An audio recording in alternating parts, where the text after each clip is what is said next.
هل يمكن أن نرى مدربا مغربيا يقود ريال مدريد في يوم من الأيام؟ السؤال لم يعد خيالا، بل أصبح حديث الكبار، المحللين وحتى الأساطير كرة القدم. اليوم سنأخذكم في تحليل مثير مبني على رؤية أسطورة التدريب زين الدين زيدان، الذي يرى أن وليد الركراكي ليس مجرد مدربا عابرا، بل مشروع مدرب عالمي قد يليق بعرش البرنابيو.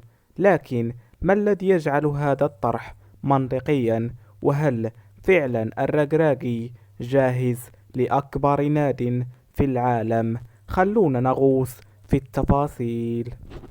أولا، إنجازات غير مسبوقة. زيدان يرى أن لغة كرة القدم واضحة، الأرقام لا تكتب.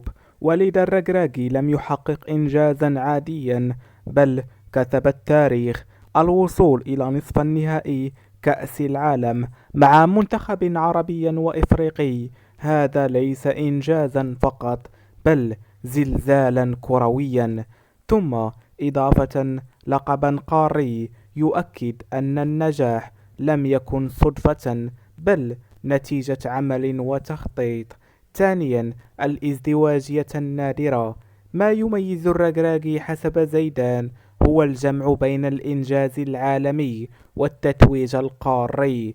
مدربون كثر ينجحون محليا، وآخرون يظهرون في البطولات الكبرى، لكن أن تجمع الاثنين، هنا تبدأ ملامح المدرب الكبير. ثالثا، شخصية المدرب.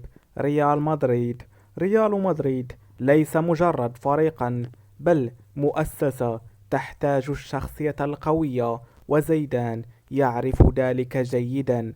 هو يرى أن الركراكي يمتلك كاريزما القيادة، القدرة على توحيد غرفة الملابس، الذكاء التكتيكي تحت الضغط، وهذه الصفات هي نفسها التي صنعت نجاح زيدان مع الفريق الملكي. رابعا، هل الأمر مجرد حلم؟ الجواب من زيدان واضح: لا. ربط اسم الركراكي بريال مدريد ليس مبالغة إعلامية، بل احتمال منطقي. في كرة القدم الحديثة، النتائج الكبرى تفتح أبوابا أكبر، ومن يصل إلى القمة يصبح مرشحا لكل شيء. وفي النهاية، يبدو أن وليد الركراكي لم يعد فقط بطلا وطنيا، بل اسما عالميا يطرح في أكبر المشاريع الكروية.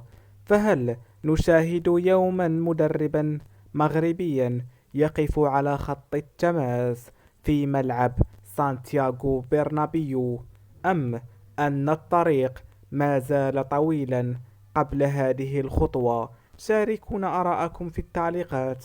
هل ترون أن الركراكي مناسبا لتدريب ريال مدريد؟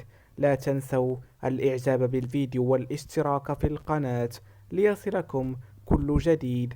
إلى اللقاء في الفيديو القادم إن شاء الله.